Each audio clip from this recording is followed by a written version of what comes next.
Everybody, what's happening?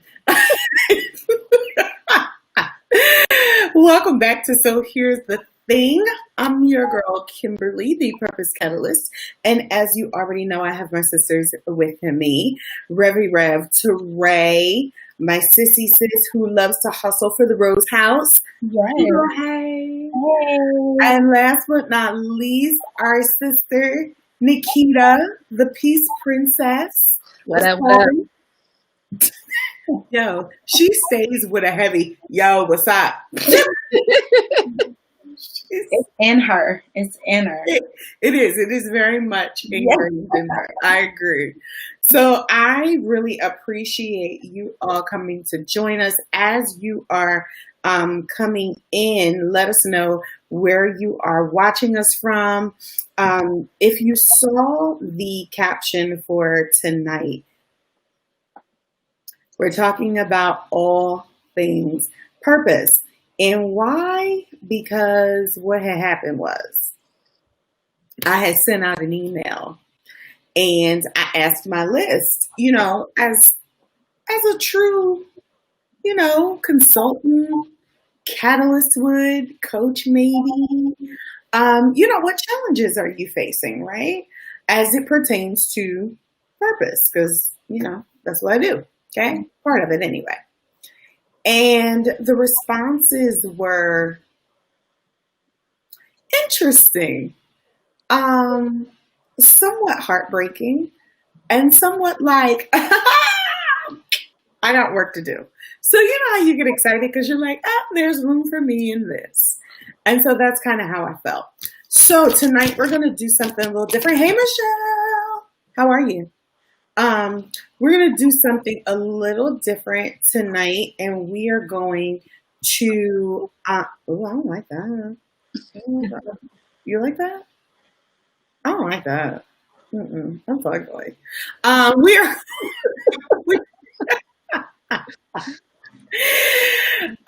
We're going to go through some of these things that women said that are challenges to them pursuing purpose.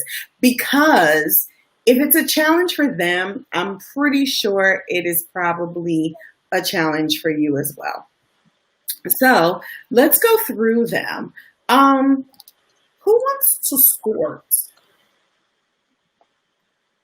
Michelle said, I'm good. I'm here for the ride. The fact that she already knows it's going to be a ride. That's good, Michelle. You go from the top to the bottom, or you any? It don't matter. Give me what you want. Okay. I'm here for it all. Listen, if you can hear me and see us okay, can you put a 1 in the comments? Just to let us know we're using something a little different tonight. Oh, so y'all, we're broadcasting to my Facebook business page. Shout out to Kimberly Smith, the Purpose Catalyst. Hey. We're broadcasting to YouTube. Boom. Hey. YouTube fix. YouTube fix. So that's fun. So we're in multiple places tonight.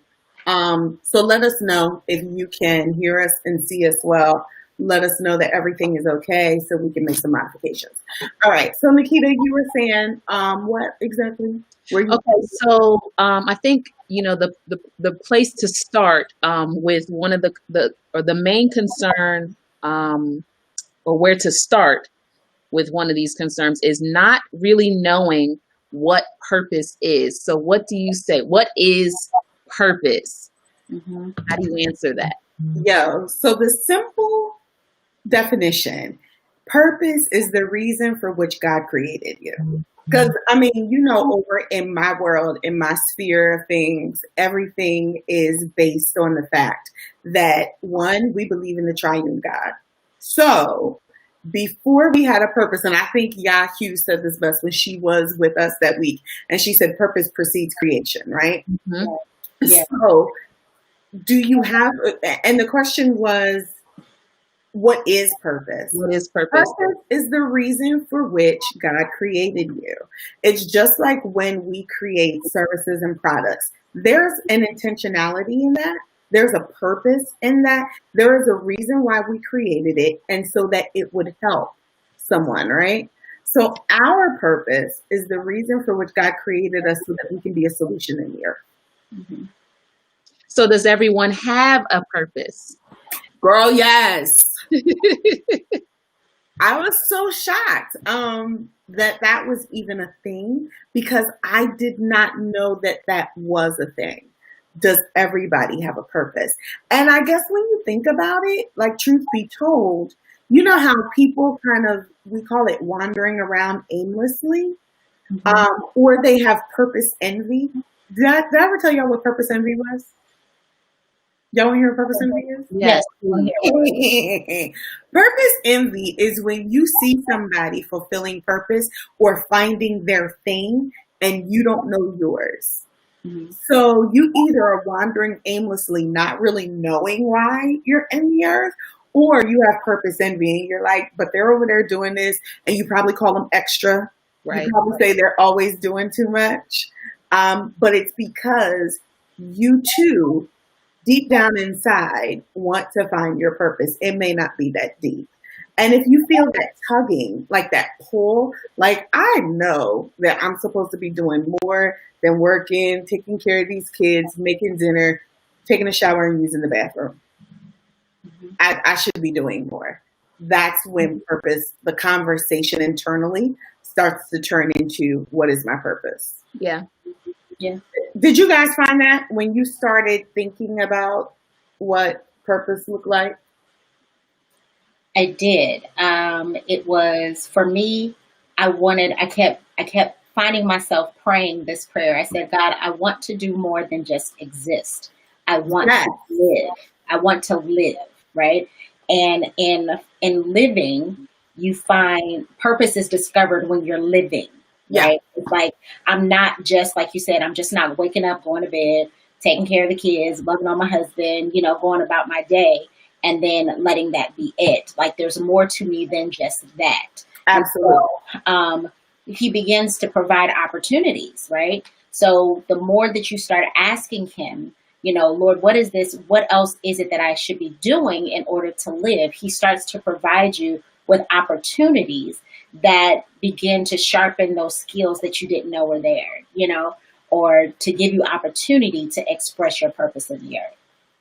The other thing that I found too is when I started really locating my purpose, like kind of, Mm-hmm. it was because throughout like my life, I found breadcrumbs of my purpose Mm. kind of scattered about. And sometimes when we say discover purpose, it means really sitting down and looking over your life. So the breadcrumbs for me was I was always having conversations with people about one, the bomb thing that they could do. Like if you sit down with me, you already know I'm going to ask you a question, and it's probably going to be like, "So what do you do?" Mm-hmm. And then it'll turn into, "Have you ever thought about?" Mm-hmm. And those conversations were happening in high school. They were happening in college. They were absolutely happening when I went into HR and started kind of shifting people around and rebuilding resumes and stuff. That was probably like the prime time that my purpose kind of took shape because I was not, in my mind, I was not supposed to be in HR. I was supposed to be a commodities broker, period.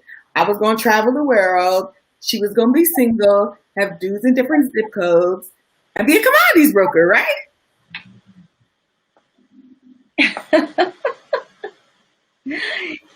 Kimberly. The way that didn't happen. I did. I was like, I'm going to trade antiquities. I was going to be in Prague. I was going to be in Greece. I was going to be places. What is you saying, right? And I mean, not that I still can't be places. I'm looking forward to those places. Mm-hmm. For purpose and profit seminars. Look forward to it. But that was not necessarily, and I mean, I was going to school for international finance. Wow. Like when I went into school, I was going into school for international finance.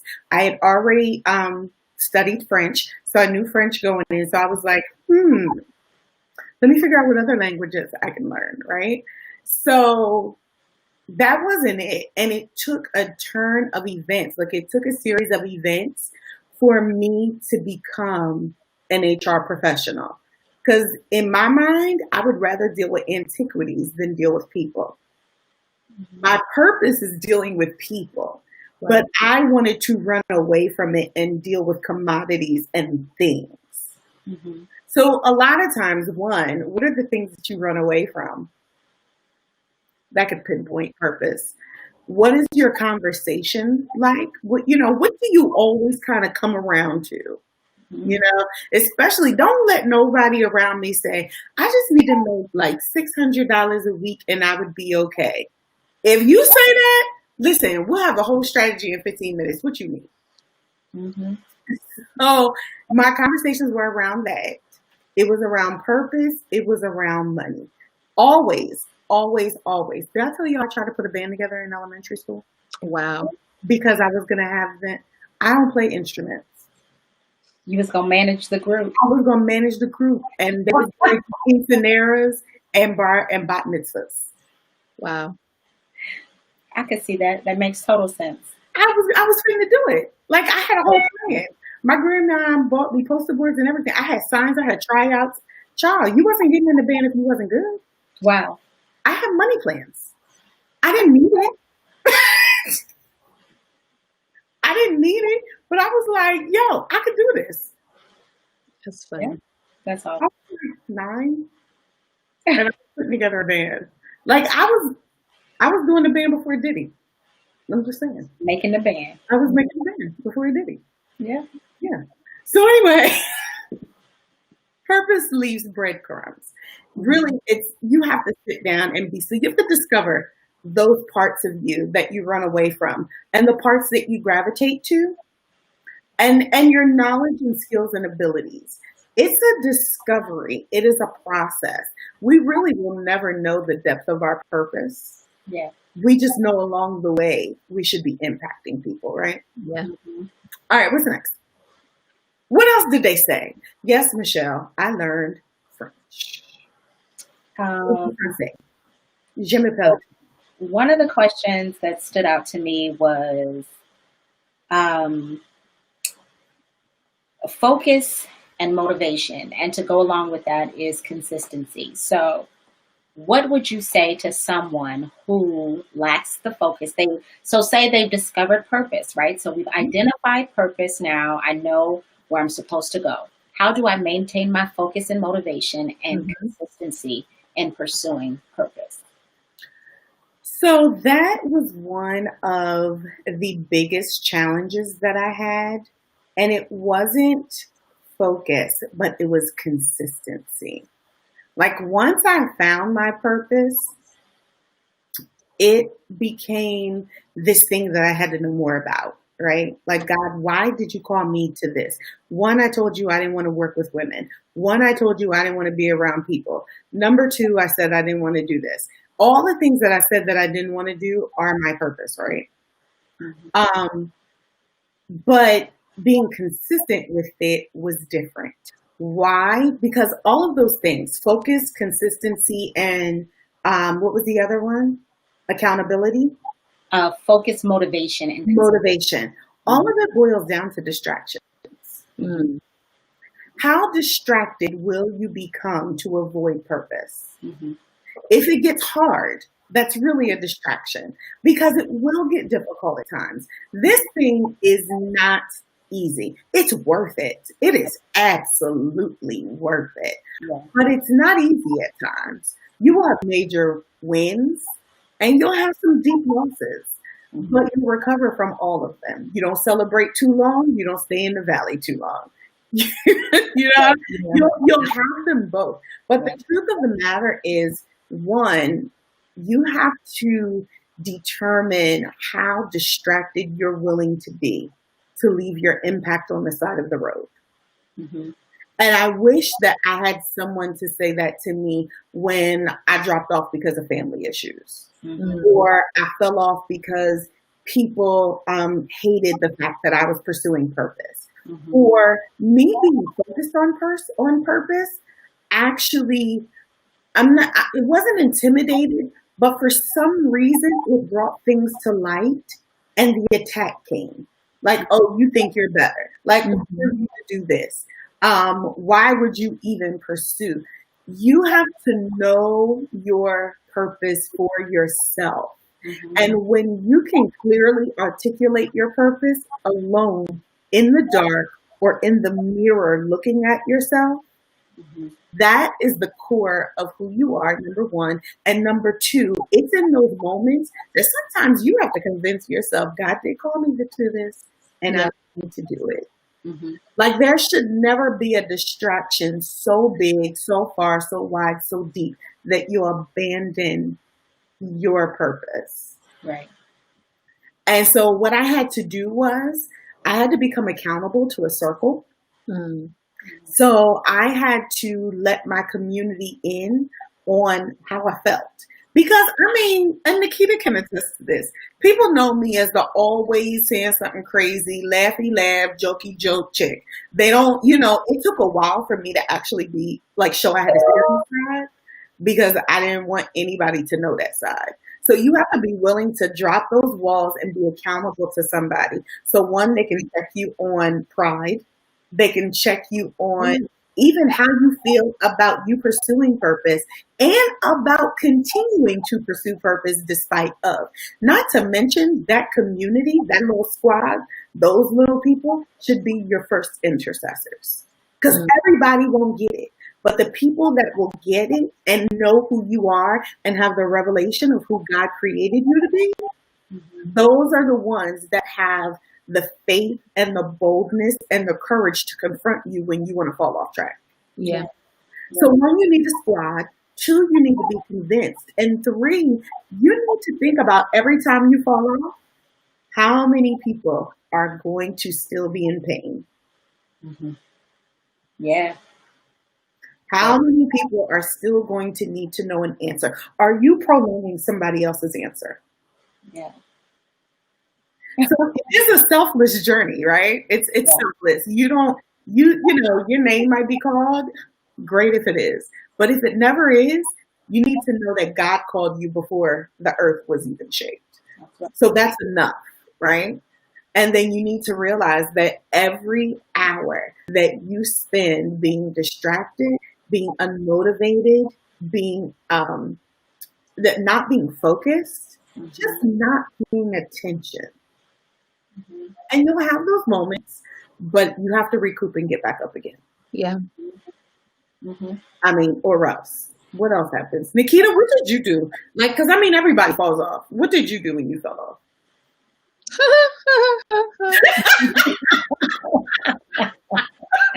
Hi, Denise. Listen, so like you said, it is certainly a struggle, and I realized this week actually, that that is my biggest hurdle.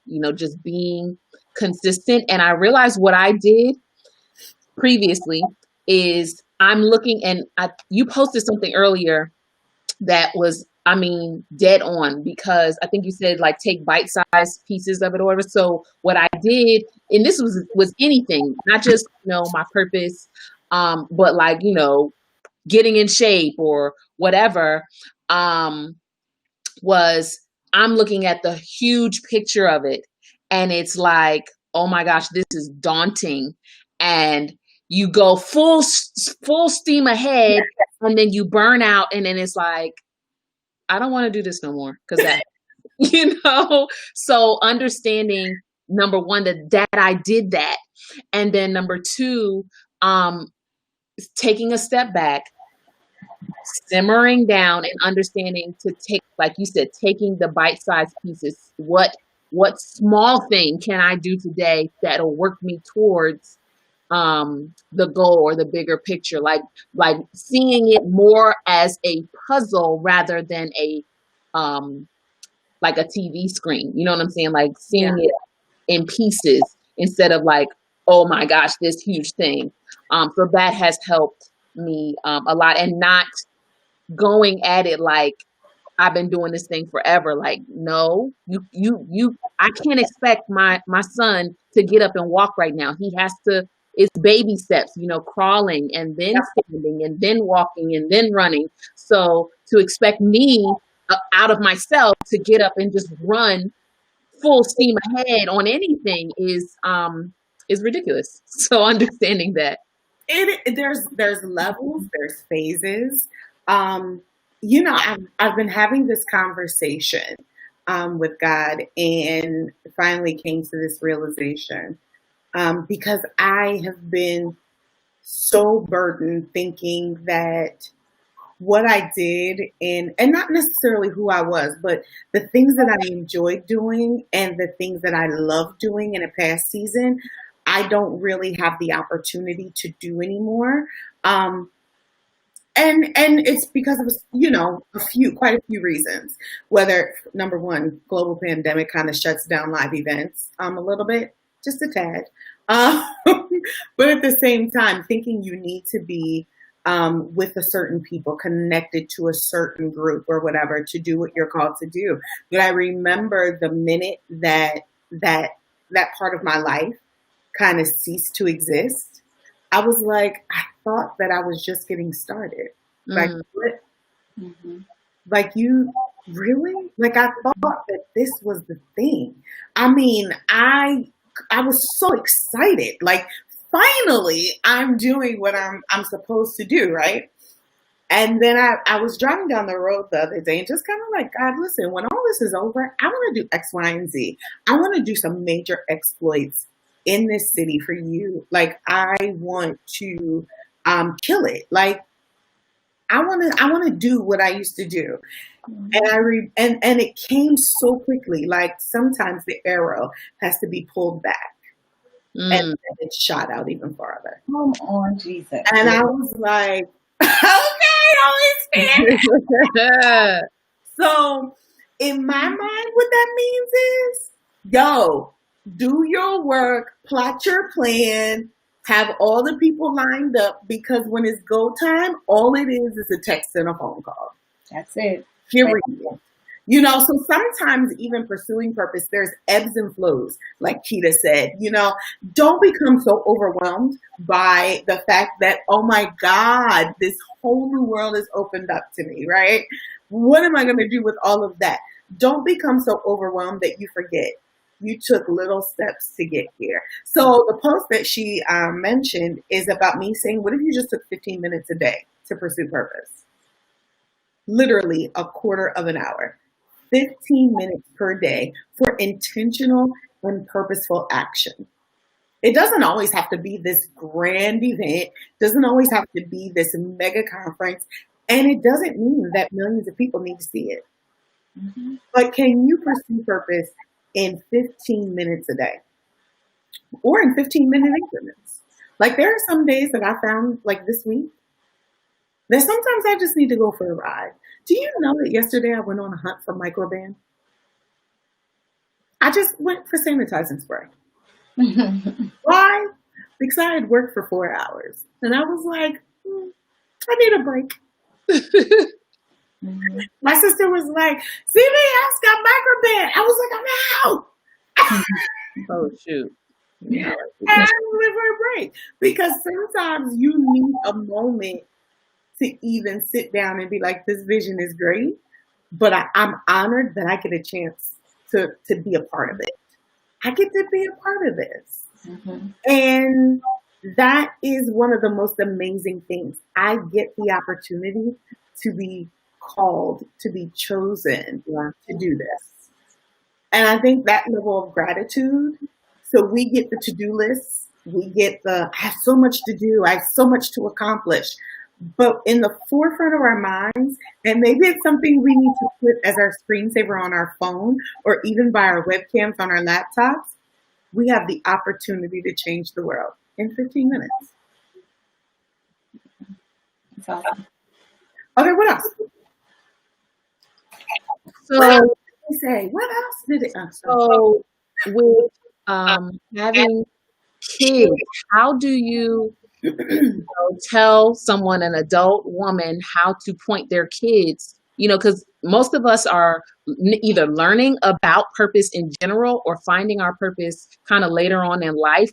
But, when you know better, you do better. So how do you, point children in the right direction towards their purpose? This is going to be a very transparent answer because I have an adult daughter who, see, there are some differences. Let me finish that. I have an adult daughter who does not necessarily embrace her purpose yet, right? So me being the purpose catalyst, it was easy for shame to set in Mm. that you're helping all these women and all these people. And I mean, in corporate America, like this didn't just begin in 2015. This has been probably since 2012, 2011. So I am officially like maybe 9 years in the game. And I've been helping men and women pursue purpose and discover their purpose. But then I have a daughter who's an adult who gets to make decisions on her own, right? About what she will embrace and what she won't. She does not necessarily fully embrace her purpose. She knows what it is, but has not yet fully come to the fact that, okay, I'm just going to do it. Mm-hmm. And so it's easy for shame to set in. It's easy for condemnation to set in. But here's the thing. We didn't choose them babies. That's right. God gave us those kids. That's right. And so it is up for us to decide that we're going to pursue our purpose because it is an individual decision. Yeah. Every individual gets to decide. Now, when they're babies, like Keita got babies. Teray has babies. They're, except for that one that's grown. I mean, good and grown. I have She all grown. of this. You know what I'm saying? Yeah. Beautifully grown. Yeah. But truth be told, when they're babies, we steward over their purpose as parents. Mhm. We pray over their purpose and we pray over the fact that they will embrace their purpose, you know, at a young age and see and understand how God has chosen them to do such amazing things in the earth. But as adults, this is what I do. Hey, boo, what you doing? Oh, I'm going to do so and so. Okay, all right, great. And when she turns her back, I'll be like, the blood of Jesus may purpose overtake her. You know, we have to be our kids' intercessors. Yeah. I mean, at the end of the day, we're their parents for a reason. There are things that they were supposed to learn, things, heritage and legacy they get from us. You know, God chose us to carry these kids. But as an adult, she gets an opportunity. So I knew it was so crazy because the whole time I said I was having a boy, even after like the ultrasound and stuff, I was like, they lying. I'm having a boy. I'm putting boy clothes. I blew everything, y'all. And so when she came out, they was like, you have a little girl. I was like, I know you lying. I had a boy name picked out. I had a boy name picked out, even though God gave me the name to my daughter.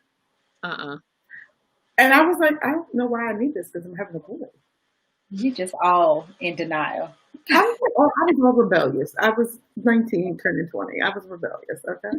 I was a runner at best. So I knew it was funny because her purpose was spoken over her in utero. So I knew, you know, what this little girl was going to be. I knew what God had called her to do. I knew about my grandson at the same time. Like I knew I would have a grandson. I knew what he was called to do. It was amazing.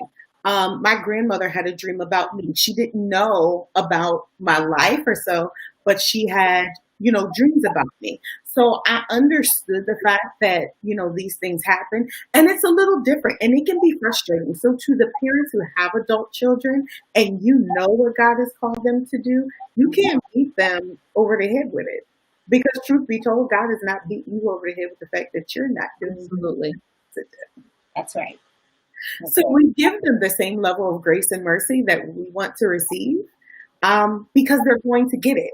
And the best thing that you can do is be ready with the lessons when they do. Yeah. As kids, you start to walk them through it a little bit. Like I remember Aaliyah started prophesying when she was 2. Wow. Started prophesying about weather and stuff. Then she started prophesying to my grandmother about clothes and cars and all that kind of stuff. Caden does the same thing. Wow. Yes, Bugs is Caden. So I don't know if I ever mentioned his name publicly. Just kidding. So you kind of, you partner with them. Hey, what's God saying? Like right now, he literally has a prophecy in his mouth for my daughter, and he reminds her of it weekly. Wow. Wow. So, these are gifts and these are things that are made manifest, but the truth of the matter, it's a part of his purpose. Not to mention, he said he had a hallelujah in his pocket. I don't know what that means, but look, he had a hallelujah in his pocket. You got it on reserve. Come on. He was like, just in case. Okay? Need me one of them. Yeah, he said, I'm gonna keep a hallelujah in my pocket. Everybody needs a hallelujah in their pocket. Yeah. These babies are something, but they have a beautiful purpose, and truth be told, they can start exercising it at a young age. You steward over that, you help guard that, and you protect that, and make sure that you keep it pure, and teach them how to keep it pure. What else? Did I answer that question? You did. Okay. Yes. So for someone who says, okay, so I've been working purpose, right? Mhm. I've been working purpose and I've been, diligent. I've been focused. I've been consistent, but I'm not getting the traction and I'm lacking patience. Like I am so overweighting. I know that God is calling me and he wants me to do this, but I am done waiting. I don't have any more patience to wait. What do you tell them? They don't have any more patience to wait. That sounds like a process issue. Listen, here's the thing. This purpose journey is full of faith and patience. Mhm. Am I wrong about it? Like, y'all are on this journey too. You have levels of faith that you'll need. You have levels of patience you need. Like, I got some clients tomorrow. I got to call and be like, so why do I want your purpose more than you want it?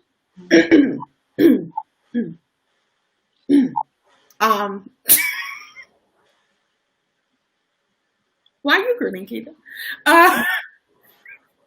So, at the end of the day, you have to understand that this thing doesn't work according to your time. Mhm. Because if it was according to our time, everybody would be impacted. We'd be sitting back with a safe in our house, money and investments, cash, houses. Like, you know what I'm saying? Everything assigned to purpose. People would just be like, oh my God, I met so-and-so. Changed the trajectory of my life. Millions of people, right? Yeah. But what if you're not ready to handle that yet? Mm.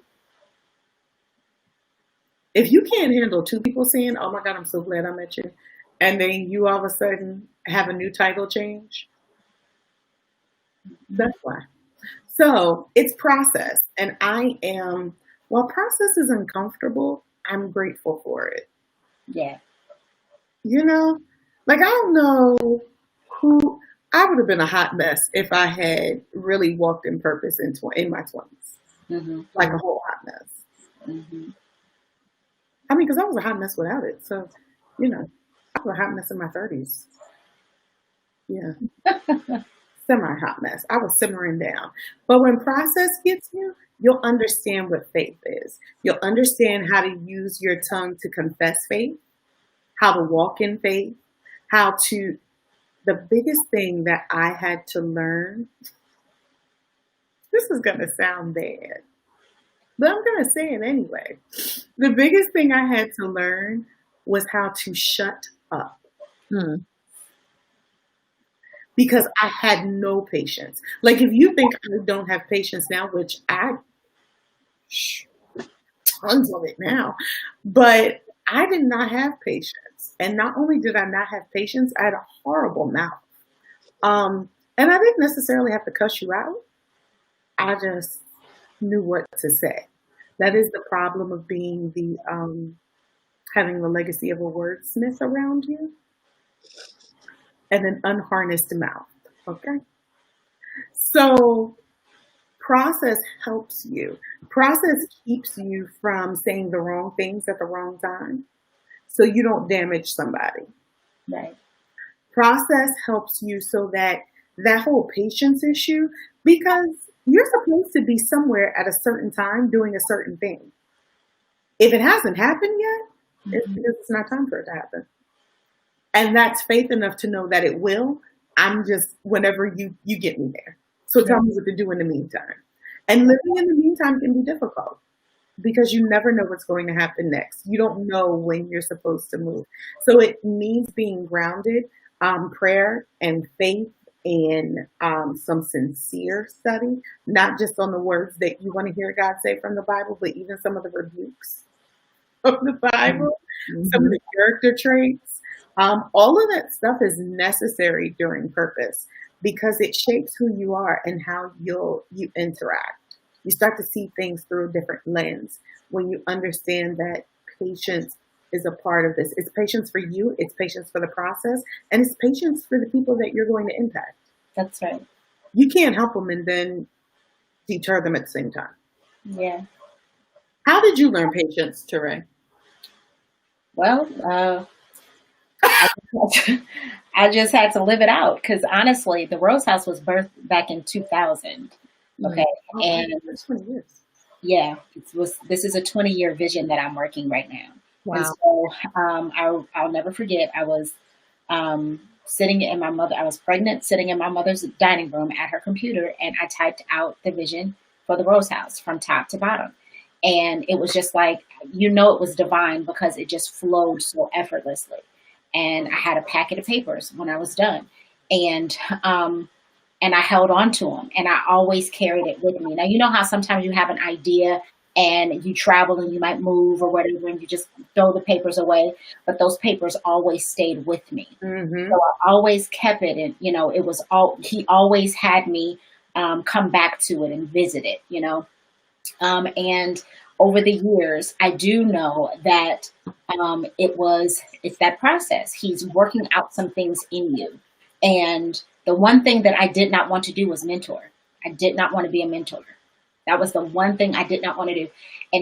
In all of my adult years walking in this walk with Christ, I told him, I said, I'm not doing that again. I'm not ever doing that again. I don't ever want to do this. I meant it, and I was fine with that. And I was just like, yep, I'm good with that. I will send them to somebody else. I will direct them. I will be the go-between, but I will not do it. And sure enough, that is what I'm doing right now. It's mentoring, and I mean mentoring full throttle. And that's what he's always intended for me to do. And it's just over the years, he would give me opportunity, to build this part of my nonprofit, or discover this is something else that you're going to need, this over here, until he put all the pieces together. And when I tell you, he lifted the window and the floodgates. I mean, I can't tell you when it talks about let patience have its perfect work, let it have its perfect work, because it's working out something to get you to a place that you never imagined that you were going to be. It's so much sweeter on this side of things than you trying to push the needle ahead, for yourself, and just waiting in his timing, because his timing is perfect. But that's good. Sometimes, patience is patience, whether you want it to be or not. You can either be peaceful about it or you can be frustrated, but it's the same time. It's going to be the same time. So that's true. I tell my clients, you got to learn how to flow in the rhythm. Yeah. Of the Holy Spirit. You got to striving ain't never helped nobody. No. You gonna keep striving the whole way and burning yourself out. But if you have patience to flow, that's a whole different scenario. That means that you don't have to. It doesn't mean that you don't have to work hard. But it means that you don't have to be so pressed about what it is to come, what the future holds, what the product is, what the solution is. You flow in your genius. You flow as when God says stop, you stop. When he says move, you move. Yeah. It's just that simple. But patience helps with that. And you have to be patient, and patient in faith. You don't drop the faith ball just because you're being patient. Right. Mm-hmm. You got to maintain that faith thing. Because if not, you will get there and be like, how did this happen? No, what am I supposed to do? You got to grow in faith. And I think patience and faith just work so hand in hand on this purpose journey. You can't have one without the other. Yeah. Yeah. What else? What else they want to know? Let's see. Denise said, point well taken. She'll have patience. They have patience. Naisha said, great question about walking in your purpose with children. Yeah.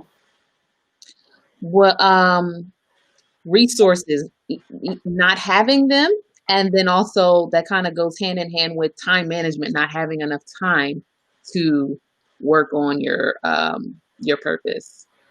Okay, so let's go into the resources part. Here's what I know to be true when it comes to resources. So when you start a business, you don't necessarily start a business with no money. I mean, your EIN is free, right? But you still need a business license. You still need to make sure you have things in place. And for me, what I talk to my clients about is automations and systems, because you will run yourself ragged. So when we talk about resources, and if it's the resources to furnish the vision, I mean, I'm sure we could say they'll come. I mean, they will in time. But my question to you is, what products and services are aligned to your purpose? Because let me go back. With purpose are built-in profit streams. It's Deuteronomy 8 and 18. I've given you the ability to create wealth. So if there's wealth, that means there's streams of profit associated with your purpose. Mm-hmm. So with that being said, what is it that you can do so that you can get the resources? Do you have an ebook in you? You have a regular booking. It will really cost nothing to do an ebook, especially when you publish on Kindle. I mean, you're going to pay for the graphic. But when you do that, then we do pre-orders. And we do pre-orders to actually satisfy the orders, not scam people. Mm-hmm. Like an original, authentic work. And if you're going to use something, we say, hey, make sure you ask the person. Get a license on that. Get an agreement on that. But there are things that you can do that will satisfy the resources necessary for you to move forward. If it's a service, I mean, listen, can you coach for an hour? Can you consult for an hour? What is it that you can do that will help you bring in the resources? It doesn't have to be long term, but it can be a model associated with your business. So if resources are an issue, even when it comes down to people resources, a lot of times we pray, God, send the people. God, send the people I'm supposed to connect with. But see, here's the thing about that. Why do I feel like people are going to get mad? And it's like, I don't care. So here's the thing about that. We're asking him to send the people, send the people, send the people. But how many faces have you been in? Mm-hmm. Mm. How much have you Googled to find people aligned with what you're willing to do? Because the truth is, if you're called to it, resources will show up. Now that is true. But they're not showing up to ghosts. Mm-hmm. So it means you need to be present in your purpose. So who is it that's aligned to your purpose and the vision that God gave you that you need to make a phone call to, go visit an office, send an email to, and please, please, please, please, please, please, don't just send one email and make one phone call and be like, they never called me back, they never emailed me back. Because for the same way that we talk about God leaving the 99 for the one, should be the same way you go after those resources. Hunt. Get what you need, because they will show up. It's interesting that we are willing to stand in line for things. I think this is probably maybe one of the first years where people won't be in line on Thanksgiving for things. Mm-hmm. But you will not stand in line to go talk to somebody who holds your favor and your resources for the vision that God gave you. Mm-hmm. It's Wow. too much. Too tired. Why I gotta go do that? And see, when we ask why do we have to stand and wait for somebody, or why do we have to be on somebody else's time, it reveals the level of pride in us. Mm-hmm. So maybe you're not ready for the vision yet. Maybe you should be processed for the vision. So if resources is an issue, then it means what work are you doing to secure the resources? Mm-hmm. What was the other thing, Keita? Time management. Oh, Yeah, because that's a thing. And I think it goes back to stewarding your purpose well. You know, when we talk about stewardship, a lot of times it goes into money. You gotta be good stewards over your money. You absolutely do. I agree with that. But you should also be a good steward of your time because you can invest your money and double that, multiply that, but you can't invest your time Mm-mm. Can't multiply your time. and multiply that. I mean, Hezekiah did. I think that was a special thing, you know. Everybody ain't knocking something, but you get 15 years. You know, I haven't had that yet. But if y'all have, put it in the comments because I want to know about it. But nevertheless, you have to spend your time wisely because if you're spending your time on frustration, Netflix, Hulu, Disney Plus, you're not getting anything back from that but a quick fix of entertainment. Hmm. So what are you spending your time on? And I can say it because I've been the caregiver, the single mom, the full-time employee, and the full-time student all at one time and still graduated. I've been the single mom, the single grandmother, the caregiver, the church goer, and the coach and consultant, and still pursue purpose. So you have to figure out what matters to you. And I think one of the things is if it matters to us, I mean, really matters. Like if you don't do it, you'll feel like, ooh, I wasted an opportunity. Yeah. Then you'll manage your time wisely. But from a practical standpoint, block your calendar off. Get up a little earlier and block your calendar off in either 60, 30, 60, or 90-minute increments. What can you do in those increments that would allow you to be ahead for the next day? Hmm. And I mean, even if it's just reading a book about your purpose, what can you do in 30 minutes? 15 if you're a speed reader.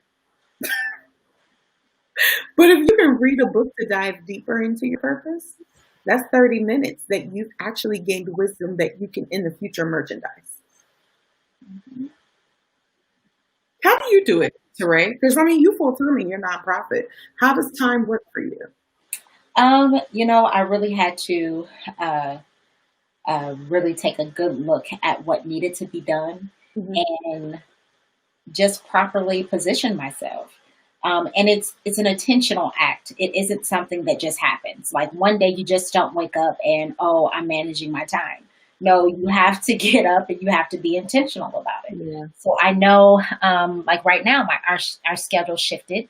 So that means my time had to shift again because kids went back to school, and so that means I have to uh, plan my mornings a little different. I have to plan how, the kids are going to get set up and everything for school, make sure husband is good set up for work, and then I can leave and go start my day. I'll leave the house and go into the office or whatever.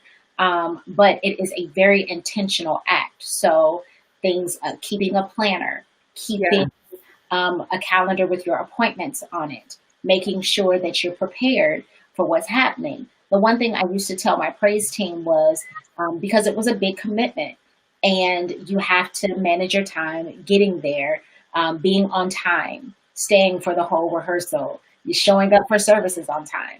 And one way that helped me was to get my whole household on board. So everybody knows, listen, mom has to be here ABC. Okay, so that means this is what we're going to have to do. When you can get everybody together and get everybody on the same page, that is one key component to helping me stay on track is when everybody's on the same page. So it's an intentional act, and you have to know that it's not something that just happens by osmosis. If you want to be better at time management, manage your time. Start to manage your time. Even if it's just starting in the morning and managing 4 hours, Yeah. manage 4 hours, and then you can advance on to the rest of your day. But it is an intentional act. You know what I think? I think if we can't steward our time well, then why would God trust us with the resources to do more? Absolutely. You know, Absolutely. it's a trust thing too. And we got a question from Naisha. She is watching us on YouTube. Shout out to YouTube. How do you maintain with patience and faith when you still don't know your purpose? Mhm. So, with faith, let's start there. Well, I think they go hand in hand. Y'all chime in and keep me honest. But I think this is a valid question, Aisha, because one, faith starts with knowing that God created you and that He created you with a purpose. You know, we have Ephesians 1:4 through 5, Jeremiah 1:5, and Jeremiah 29:11 that gives you the foundation of He created you with a purpose. So even if you don't know it, it's still in you. Yeah. You have to have faith to believe that there is something brewing in you that the world needs. And when we say the world, it could be your metron, meaning your immediate sphere of influence. It could be your community that you live in. It could be the state, the region, the nation, the world. But you have to believe that God, one, created you with a divine purpose to impact the world. So that's faith in itself. You can't see it, but you absolutely know that it's real. You know that there's something brewing. And anything or anybody that would talk you out of that, silence them and do it. Come I on. need a good shut up. Mm-hmm. Be away from me with this. Okay? And even if it's yourself, sometimes you have to talk yourself into faith. That's right.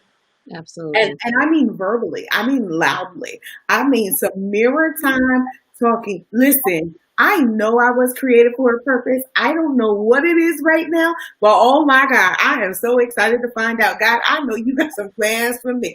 Woo-wee. You know, it has to be a real talker. You got to be your own hype man. Like the mirror time. Yo, you can walk out of here like, yes, God, what is we doing today, son? Yeah. And patience goes along with that. You will absolutely need patience as you start to discover what your purpose is. Because we can become frustrated with not knowing it, seeing people doing it, people telling you you're so great, you have a wonderful future. People saying, oh my God, I see so much in you. And you're like, we want to share? All the prophetics in the world. Can you be a little bit more specific? Give me some more clarity. You can have all of that, but it's patience that works in that moment. And it's patience to even sit down with yourself. And Nyasha, I really challenge you over the weekend to sit down. And I want you to think about the things you ran from. Think about the things that you embrace. And think about the things that you yearn to do. Like, what does your heart burn to do? Who? Who is it that you're called to? Is it children? Is it men? Is it women? Is it families? And let's put some prayer behind this, because purpose, man, oh man. One of the things that I realized is great vision is birthed in prayer. And your purpose is great vision. It is your future. It is your legacy. It is the heritage of your bloodline. So with that means that you need to be in prayer. You need to really seek God about those specific things. And a lot of times, let me be very clear about this, because there was one specific instance when I had a hard time. Nikita was here for this. And she probably doesn't even know it. I had a very hard time coming to grips with the way that I think and the way that I envision things, to the point that it was actually ostracized, like publicly and privately. And so it became one of the things that I was like, you know what, I ain't saying nothing. You have anything to say? Nope, I'm good. Think about what you do differently, because in your difference, you will see your purpose at work. So the way that I think and the way that I see things, it's different from other people. I mean, you could go to a whole nother purpose coach, but I don't know what they do. I know how God uses me when I work with purpose and women in purpose. So you have to be very clear about the way you were made, because it's not like anybody else. And I mean, how many childcare operators do we have in your state alone, in your state? I mean, in where we live, like there's a multitude of daycare operators, but they all don't have the same curriculum. They don't have the same workers. They don't have the same culture. They don't do the same readiness. They don't have the same relationships with the community. They don't have the same relationships with the families. What is it that you were called to do differently that there is an audience for? Don't make it up because we ain't here for the counterfeit. We've already seen it's exposure season. And it's not just exposing and doing dumb stuff, it's exposing even ourselves to ourselves. So this is exposure season for you. Let's be honest. So it's time to be exposed to your purpose. Yeah. So walk in patience with that. Walk in faith with it. You will get it. And if not, hit my Instagram link and set up a purpose clarity call. Oh, Brad. That's funny. So what were the other questions? Did we have any other questions? Did we answer all of them? I think that was it. That's I think that was it. I thought we were going to be here for like hours. No, I think that's everything. That was it. Okay. I think that was everything. You know Yeah. what, Nikita? I want you to speak to time management for a second too, because Nikita has 3 kids, has a business, wrote a book, wrote some ebooks, started a whole business, and has a husband. Like she ain't just out here with all these kids and no husband. She got a husband. I just wanted to be clear about my boo, okay? And take care of. And let's not talk about pandemic schooling. And now her kids ain't going back to school. I mean, listen, y'all. When I tell you she is strict with my babies, they're beautiful, but she is strict with my babies. All right. She did all of that and still wrote a book, wrote some ebooks, set up a quiz, set up a business, and was like, "What's next?" So, Nikita, I want you to talk about time management because I think it's powerful in that perspective. I think, Pastor Teray kind of hit the nail on the head, being intentional about your time and where it goes, and then understanding your limitations. Like Kimberly said, I got 3 kids. Baby. A whole husband, they be pulling and tugging and all this other good stuff. Understanding that once they're up 9 times out of 10, I'm not going to be able to think. So understanding that if and when I want to get stuff done, it's going to have to be either at the butt crack of dawn or after everybody has gone to sleep. But then even that, look, my body starts shutting down about right now, like 9:30. 9:30. I'm like, Yeah. Oh Yeah. my God. So understanding that, my brain works the best in the morning, understanding that 9 times out of 10, if God wants to say something to me, he's waking me up at 2, 3 o'clock in the morning. I'd be like, okay, Lord, can you say what you need to say? Say what you need to say. I would like for it to be quick, but just understanding your limitations and being intentional about your time. And then, as hard as it, because listen, the consistency part was me. Okay. It was me.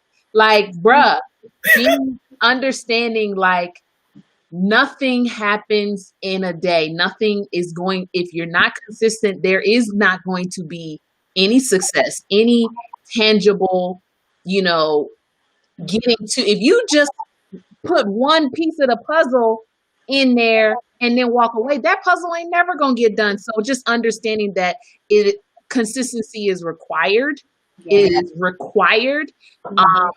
And although that may be a challenge, you kind of have to put your flesh under subjection. Be like, look, go in that room, go write, go read, go do something. Like you said, take that bite-sized piece, that 15 minutes, that 30 minutes a day and do something.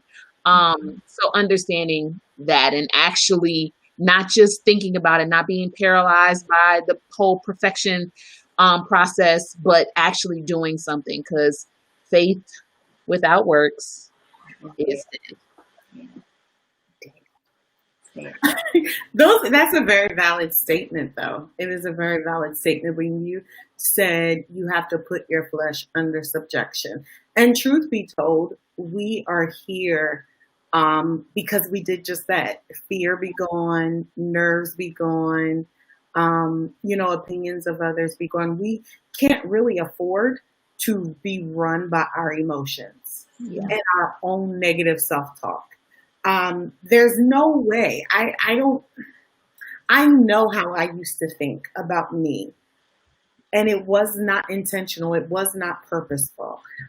Even now, I noticed, like I was talking to a mentee, and I was telling her, because she's like a guru in her own right, and we were having a professional talk. And I say, yo, I did so and so. I was like, what in the world were you thinking? She was like, yo, it happens to everybody. You cannot be that serious about that. Sometimes you need somebody in your corner to help you, because your feelings, the way that you feel in a moment, can carry through for months, Yeah. for years, until it becomes ingrained. You have to know when enough is enough. Yeah. And that is the halt. I'm not run by emotions. I can sit in my feelings for a second, but I don't have the opportunity to last in them for days and weeks at a time, because then who does that really help? Right. It doesn't further the vision. It doesn't advance my purpose. And so therefore, again, who's waiting for me to show up? Mhm. And consistency can be an issue. But tonight, we wanted to answer these questions. One, they're valid questions. I think these are valid challenges. And you've heard us talk about how we've experienced them ourselves. But the other thing is, you don't have to go through this alone. Like, we have invested our time, talent, and treasure into coaches and mentors and things of that nature. And so now you have the opportunity to do the same, because the Purpose Lab is open. Now, granted, it's only open for another 24 hours, so you might want to Hey. get your laptop and your goggles and get your little scientific wear and let's go. But the Purpose Lab is open, and it's open for those of you that have these questions. What do I do? I don't really have the patience to go through process. Since you won't go through it, we're gonna walk through that. I don't know what to do because my family doesn't support me. I mean, your purpose was there before your family was. I don't give a good god darn about that. We're gonna teach you how to think about that, right? Listen, here's the thing. I know how to do all the things. How do I know which one is my purpose? Oh, we're gonna get to the bottom of that too. Mhm. If there's anything that I want my legacy to be, is I want that when people come into contact with me, that they leave knowing their purpose. Yeah. And not just knowing it from, I wrote it down in a book and it sounded good, but I mean articulate it thoroughly. If someone says, why were you even born? You recall your purpose. And they could mean it from a negative standpoint, but your purpose still stands. Yeah. And henceforth the reason why I created the Purpose Lab, because it gives you that opportunity to not have to run so quickly through a course, but the opportunity to walk through what your purpose is. Number one, before we even talk about purpose, if you don't understand your identity, Yeah. Mhm. purpose becomes a moot point, right? You have to know who you are, who you belong to, and your DNA that's in you. And I think that's powerful. So we talk about that before we even get to purpose. Then we hit purpose like you've probably never seen purpose before. And then one of the things that I absolutely love about the Purpose Lab, although I could be very biased, so you all can, chime in if you like it. The other thing that I like is that we talk about what your superpower is. And it's not about you putting on a cape and saving people. We're not calling you Captain Save-A-Ho. You are not, this is not who you are, okay? It gets real in the Purpose Lab. So it's not about saving everybody and leaving yourself. When I talk about knowing your superpower, it means knowing that the process that you've gone through has now become the thing that you harness. Because truth be told, everybody doesn't really know how to get through obstacles. And henceforth the reason why I think one person hit me up in my DMs and was like, I feel stuck. You feel stuck if you don't know how to walk through process. Yeah. So the fact that you now know and have someone available to you to walk you through process so you can learn how to use that. So it's no longer a weapon used against you, but now you weaponize it and use it against hell. Does that make sense? And then, of course, one of my favorite conversations is the whole profit piece. Like, we talk about how to break this thing down and get you some money. It's in the membership. And then we talk about multiplication. Because if you don't launch out, all of this was for naught. So we talk about what it looks like to really impact the world and start to leave your legacy in the earth. And that's what the Purpose Lab is all about. So the link should be in the description, but if it is not, go to KimberlySmith.com/Purpose Lab, grab your seat. Because the conversations we had here tonight are the conversations we are going to have in the Purpose Lab. And you will see these beautiful women there. Teray knows, but Nikita didn't know. What? You will? Yeah. You did that to me last week. I mean, you can't be called a peace princess and try to help people walk through forgiveness and not be in the Purpose Lab. You right. Okay. I mean, hey. All right.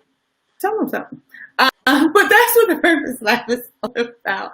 I would love to see you in the lab. Listen, people are already going through their introductory courses. We get started next week with full content, live Q&As, co-working sessions, community purpose partners, roundtables, hot seats. I mean, listen, and when you go to that link and you see the price, y'all, how much y'all think that is? How much do you think it is? You told me last week, so I can't answer. Yeah, so you can answer. Keita, how much do you think it is? Huh? How much do you think it is? That's the answer. How much do you think it is? I Yes. don't know. Listen, we taking founding members. So it's like, if you don't get in by tomorrow, that price finna go on up when the doors open again. I don't know. I'm not sure when that is yet, though. Nikita, how much do you think it is? I said I don't know. I said guess. You're not being very peaceable. So the price currently is $17 a month or $187 a year. So you pay for 11 months and you get 1 month free. Wow. Again, that is founding members rate. Please know. Wow. It will never, ever, never, ever, never, ever, ever, ever, never, ever, never, ever to the never be that rate again. Never ever? Never, ever. No, not ever. No, not ever. Never, not ever to the never, ever. Okay? Never, not ever. So get on in them doors. Grab the link. Naisha, come on in. We got a seat for you, sis. Grab the link, jump on in, and let's get this party started because, listen, there's no time like the present. You know, it's nothing like a little pandemic that'll help you find your purpose. That's a whole book, Finding Purpose in the Pandemic. Somebody want to write the book? I just gave somebody a book. I ain't seen somebody a book. Naisha, you can't find the link? Let me give you the link, though. Yeah, put it in there. Put it in there for her. There you go. There's the link. But yeah, that's a book. Somebody need to write that. Kitty, you gonna write that book? You like write books. You gonna write it. No, I got another book I'm writing. Oh, okay. Yeah. I can't write that book. I already got a purpose book. So y'all, thank you for joining us. Remember, click the link. The pricing expires tomorrow, Friday, August the 28th. If you are looking at this on replay, it is Friday the 28th at 11:59 p.m. EST. Doors closed. You will not even be able to find the page, but you can get on the wait list. Okay? So if you're catching this after August 28th, join the wait list, and I would be happy to have you in the lab when we reopen. Thank you, ladies, for joining me. You all were super special. All right, we out. Bye.